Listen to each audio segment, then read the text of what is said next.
Olá, Daís, uma boa tarde a você, uma boa tarde, uma ótima semana a todos que acompanham o Link News. Hoje a gente vai falar sobre uma discussão que tem causado muitos problemas. A discussão sobre aluguéis por temporada tem chamado muito a atenção do brasileiro.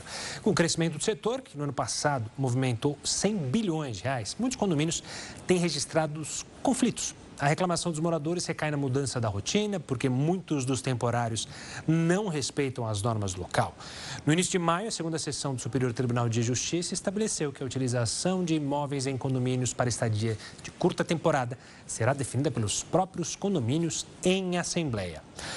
E para falar sobre esse tema e também sobre outros temas que geram discussões em condomínios, a gente está aqui com o Dr. Rodrigo Carpati, advogado especialista em Direito Civil e normas de condomínio. Rodrigo, antes de mais nada, obrigado pela participação aqui conosco. Eu que agradeço, é uma honra estar aqui com vocês. Rodrigo, eu quero começar justamente falando sobre o Airbnb, os aluguéis de curta temporada. Esse entendimento do STJ deu uma tranquilidade maior?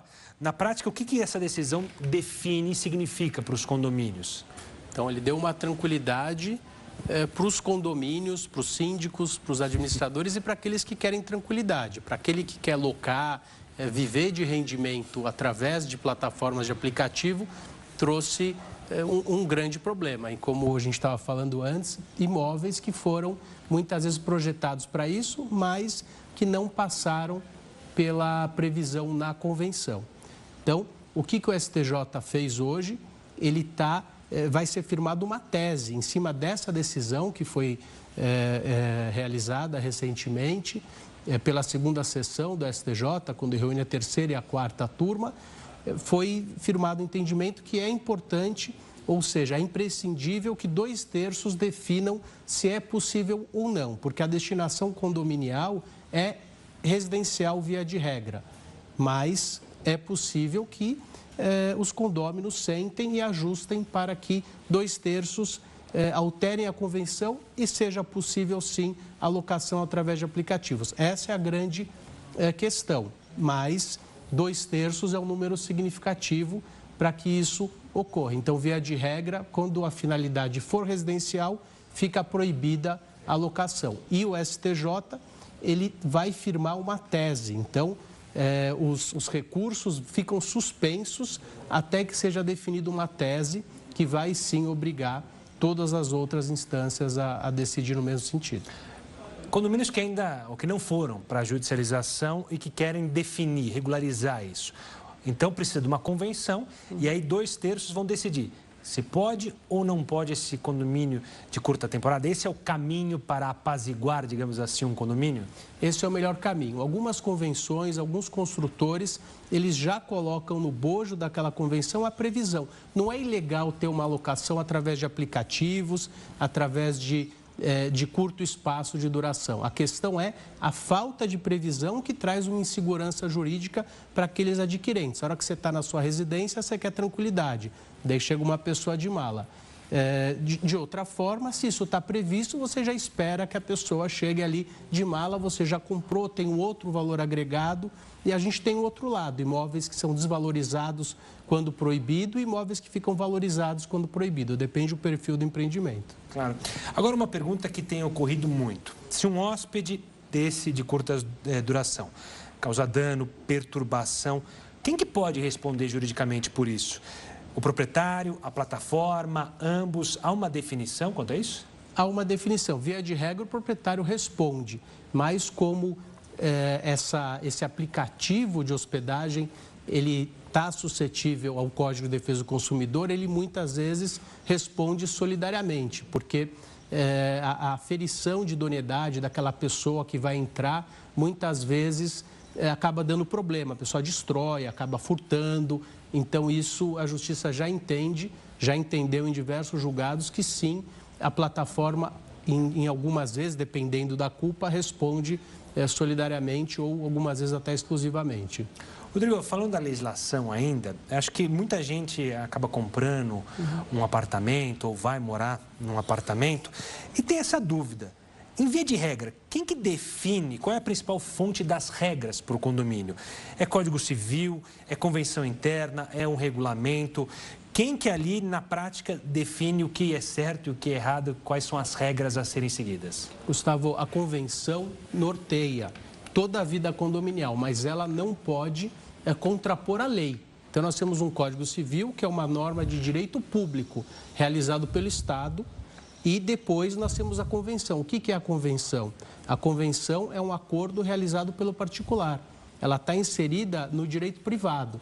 Então, quem vai elaborar a convenção é o incorporador no momento que ele vai idealizar aquele empreendimento. E depois, essa convenção, ela pode ser modificada pelos condôminos, via de regra, com quórum de 2/3 dos condôminos. Então, eu posso, atualmente, inclusive, alterar uma área. Ali eu tenho um mini mercado, eu não quero mais mini mercado, eu quero fazer uma brinquedoteca. Eu posso ir ajustando conforme a necessidade, desde que passe pela convenção e que essa convenção não contraria a lei maior, que é o Código Civil, a Constituição Federal. Um exemplo rápido que a gente usa, inclusive, em sala de aula. Por exemplo, o síndico pode adentrar dentro de uma unidade sem autorização? A convenção diz que pode. O que diz a lei? Constituição Federal, a residência é asilo inviolável.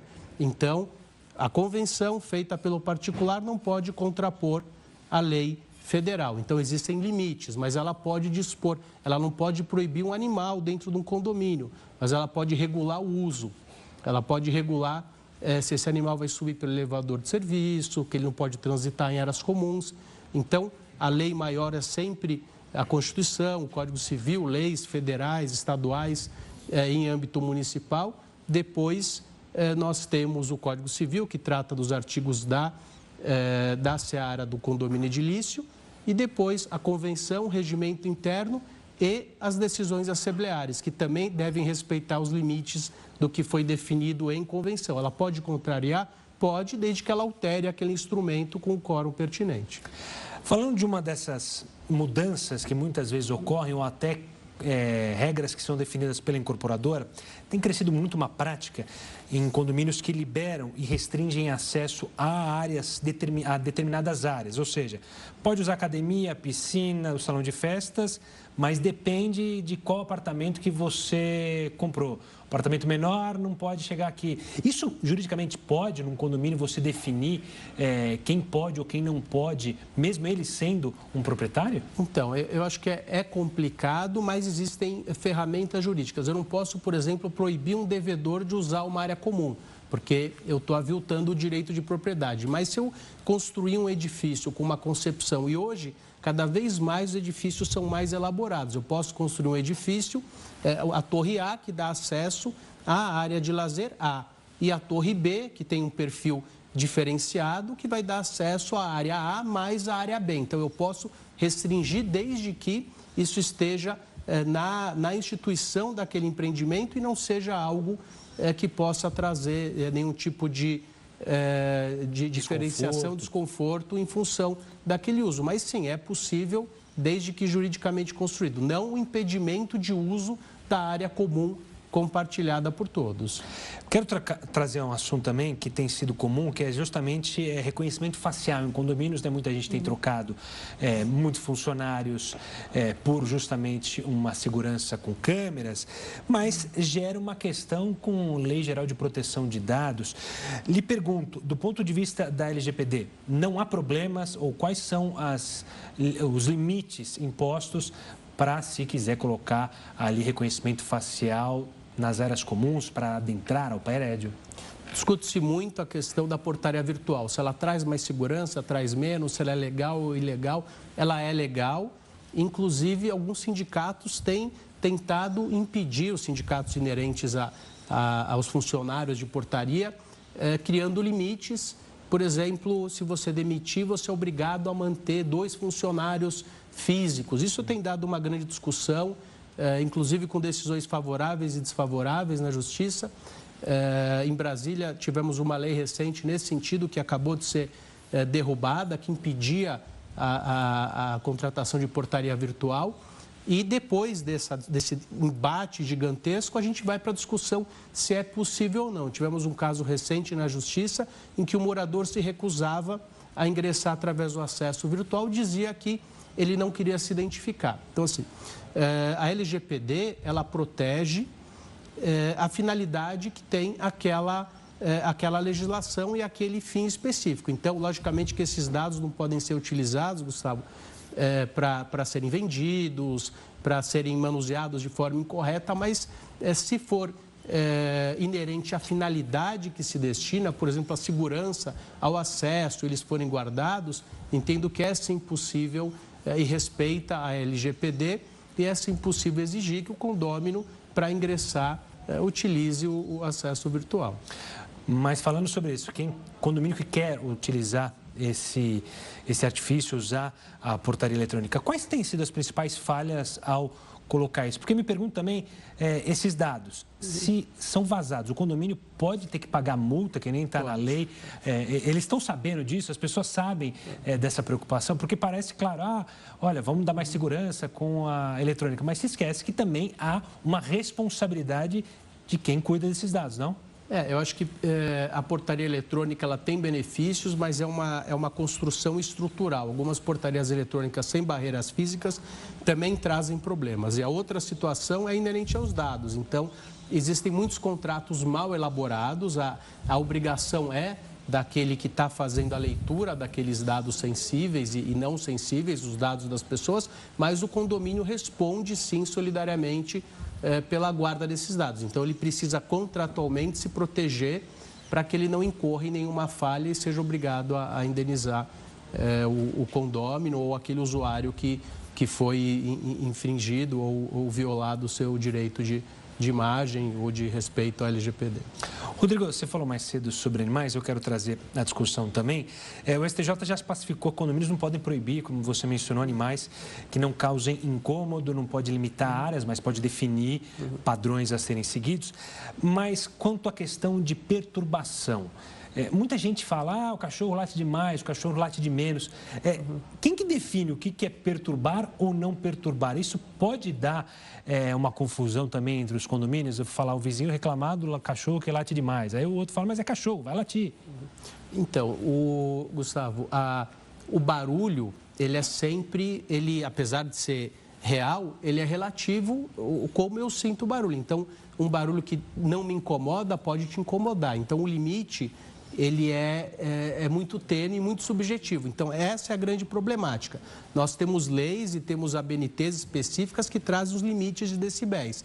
Então, quando existe um conflito, muitas vezes nós realizamos uma mensuração desses decibéis. Então, assim, é um direito constitucional de você ter um cachorro, exercício regular do direito de propriedade, mas encontra limite no direito de vizinhança também, no próprio direito de propriedade, que não é absoluto, e ele fica nos 3 S's, que é o sossego, a saúde e a segurança.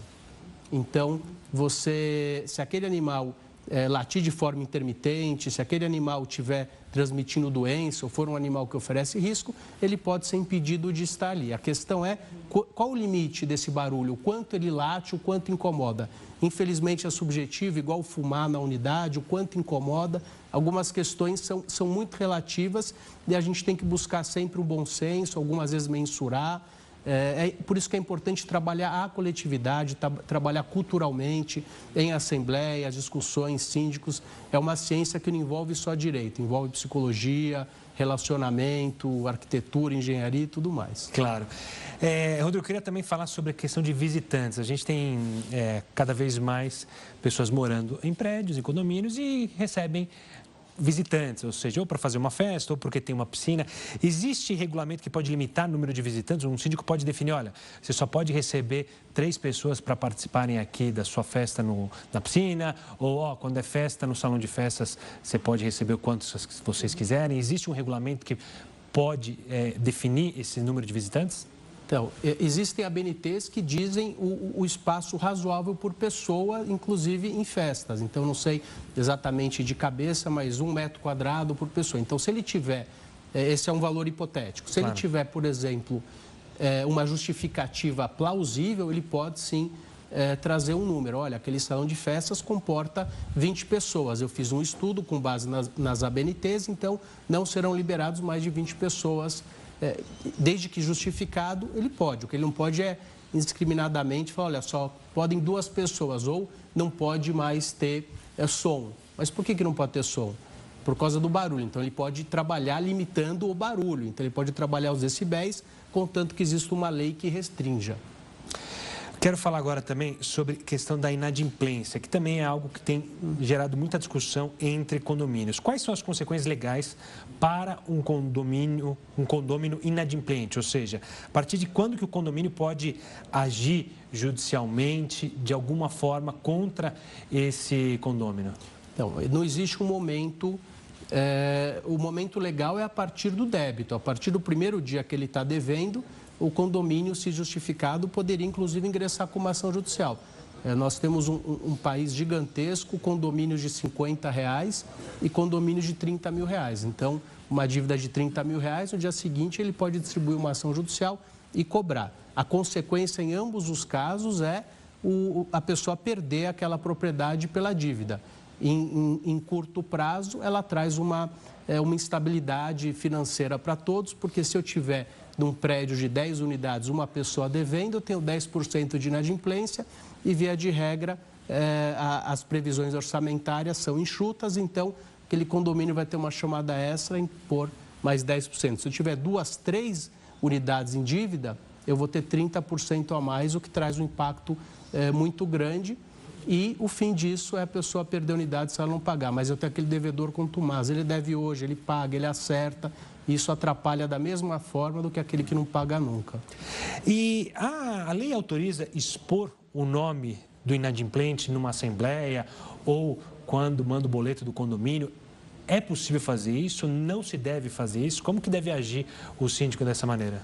O que não pode existir é uma exposição vexatória, algo que traga qualquer tipo de constrangimento. Mas o condomínio, é como se fosse uma empresa. Então, as pessoas têm direito, os sócios têm direito de saber da saúde financeira.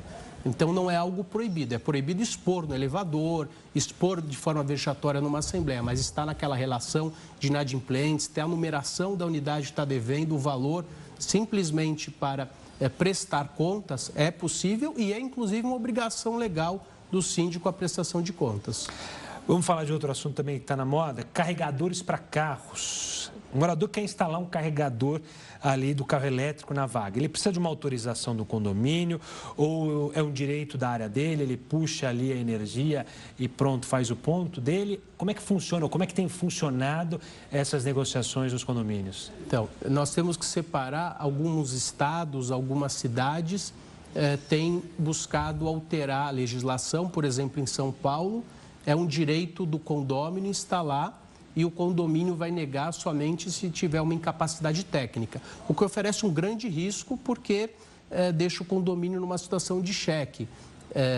Qual é a justificativa? É plausível? Como eu vou justificar? Através de um laudo? Então, grande parte dos condomínios do nosso estado são prédios antigos e esses prédios antigos não comportam uma estrutura elétrica porque eu não posso prever que deve ser instalado apenas para um condômino. Exatamente a mesma comparação do ar-condicionado. Eu tenho que prever uma estrutura elétrica para o todo. Então, isso trouxe uma questão em outros estados também. Se não houver uma previsão legal, o que vai ocorrer é que tem que passar por uma assembleia, daí vai discutir se eu preciso aprovar isso num quórum de maioria simples ou de 2/3 dos condôminos para alterar aquela concepção, ou até mesmo 50% mais um, se for uma obra útil que vai agregar valor. Então, eu vou discutir o quórum e quem vai discutir, via de regra, é o condomínio através de uma assembleia interesse coletivo.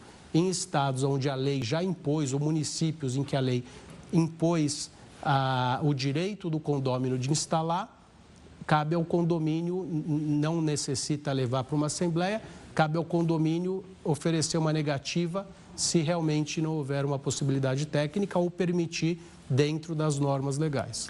Você falou na nossa conversa sobre a necessidade justamente de se conversar, de se chegar sempre a um consenso de maneira coletiva, mas eu lhe pergunto, hoje em dia, quais são os maiores erros justamente dos síndicos que acabam causando justamente processos judiciais, seja uma briga entre condôminos, que o síndico é processado judicialmente, ou seja, o condomínio em si ser processado? Eu acho que os principais problemas do síndico, Gustavo, é a falta de habilidade, primeiro no relacionamento interpessoal e o que acarreta num problema de gestão. Então, os conflitos dentro dos condomínios, via de regra, eles nascem pequenos. Logicamente que você tem grandes problemas, grandes questões, mas via de regra, e estou falando com grande conhecimento de causa, os problemas são pequenos e poderiam ser resolvidos com uma boa gestão, um bom relacionamento interpessoal, empatia para o problema do próximo. Então, uma hierarquização de gestão, separar as questões importantes, abrir canal de comunicação, assembleias constantes, um plano diretor, ouvir todos, um canal de que as pessoas possam trazer sugestões, dúvidas, a transparência na prestação de contas. Isso evita grande parte dos problemas dentro dos condomínios, inclusive os judiciais. Hoje a gente também, hoje não, já há algum tempo, existe o síndico profissional versus o síndico ali morador. Quais são as grandes diferenças, ou há diferenças dos termos de responsabilidade civil e penal? Para todo condomínio o síndico profissional? Varia, olha, às vezes é melhor ter um morador. O que você pode dizer dessa sua experiência sobre essa novidade de síndico morador e síndico profissional? Então, o síndico profissional, ele tomou conta do mercado hoje. Você tem ótimos síndicos moradores, mas eles também se profissionalizaram. Apesar de não trabalharem de forma remunerada, grande parte das vezes, o morador, mas ele trabalha de forma profissional. O que leva o mercado a buscar o síndico profissional, primeiro, é que ele não tem uma relação com aquela comunidade. Então, em tese, ele tem uma isenção. Claro. Ele sai daquele cenário. Ele está atrelado a um contrato, então as regras que o síndico morador muitas vezes não tem, quando fui síndico morador, eu impunha o meu ritmo de trabalho, o síndico profissional não. É trazido para ele uma sistemática e ele aceita ou não essa sistemática. E o terceiro motivo mais importante é a profissionalização, logicamente. Se ele está trabalhando de forma profissional, ele tem que estar apto a realizar aquilo. Mas eu tenho ótimos referências de ótimos síndicos moradores e síndicos profissionais. É um mercado que cresce, os condomínios cada vez são maiores, então isso requer uma habilidade e um treinamento, uma preparação cada vez maior desses profissionais. Rodrigo, a gente está encaminhando para o final, mas eu quero fazer ainda mais duas perguntas. A primeira é relacionada também a algo que está acontecendo nesse momento, que é justamente o número de influenciadores que tem crescido e as pessoas gravando e fazendo vídeos em áreas comuns do prédio.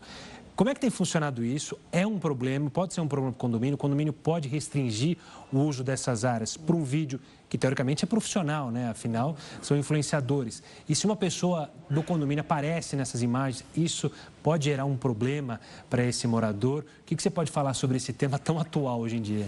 Você me tocou no assunto importante, você me lembrou que outro dia eu fui no litoral, fui numa academia, e eu não conseguia treinar porque tinha uma senhora fazendo aula, ela não era nem um influenciador digital, era uma aula através o professor dela estava à distância, ela colocou um pedestal, colocou a câmera, e era uma academia pequena que você não conseguia se mexer ali dentro. Então, é uma outra problemática. No passado, nós tínhamos condomínios que gravavam filmes, né, alugavam espaço. Se foi pré-definido, foi levado numa assembleia, aquela comunidade aceitou, é uma questão. A outra é, de forma indiscriminada, utilizar a área comum e expor o morador a uma situação que muitas vezes ele não quer. E não quer dizer que seja uma situação constrangedora. Por exemplo, eu sou um advogado, eu estou aqui de terno e gravata, no meu condomínio eu estou tomando sol de short. Às vezes eu não quero ser exposto de short. E é um direito que eu tenho dentro da minha residência. Então, isso deve ser respeitado e, sim, pode ser normatizado, deve ser normatizado e pode ser proibido e aprovado conforme circunstâncias específicas, que daí eu sei que dia tal vão utilizar a piscina para uma gravação e eu não quero descer porque eu não quero me expor. Alguns vão querer se expor. Sim. Então, desde que seja combinado e ajustado. Para fechar, olhando daqui para frente, o modelo atual da gestão dos condomínios do Brasil e até as nossas leis, o nosso Código Civil, que também está em debate uma atualização, está preparado para os próximos anos? Ou seja, a gente tem cada dia mais cidades inteligentes, uma mobilidade elétrica, novas normas e formas de moradia.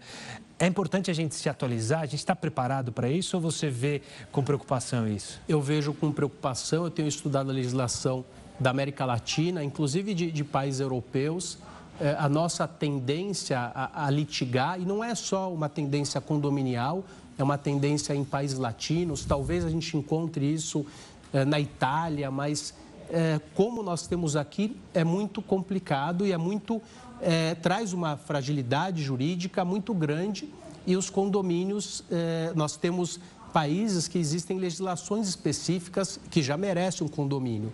Nós temos hoje algo em torno de 700 mil condomínios no Brasil. O censo de 2022 disse que nós temos 2 milhões e 200 mil condomínios, então mais do que a estimativa do setor. Esses condomínios movimentam algo em torno de 160 bilhões de reais, conforme dados do setor. Isso quer dizer que grande parte da população vive ou trabalha em condomínios. O censo trouxe que 13,5%, algo próximo a isso, da população já reside em condomínios. Estima-se que sejam 68 milhões de pessoas. Ou seja, a legislação ela ainda é muito parca, ela não traz a necessidade que nós temos, por isso que os advogados condominiais são extremamente consultados e nós somos muito mais práticos do que teóricos, porque nós temos pouca coisa na legislação, muita coisa precisa ser pensado, ajustada de outras leis ou ajustada na convenção para que se entenda e consiga achar os caminhos. Tá certo. Rodrigo, eu quero te agradecer demais pela participação, ajudando a gente a entender e, claro, quem está em casa, saber lidar justamente com o seu vizinho. Um forte abraço e até uma próxima. Eu que agradeço. Muito obrigado. Eu conversei com o Rodrigo Carpati, advogado especialista em normas de condomínio. Para você rever essa entrevista na íntegra, é só entrar no canal da Record News no YouTube. É com você, Daísa.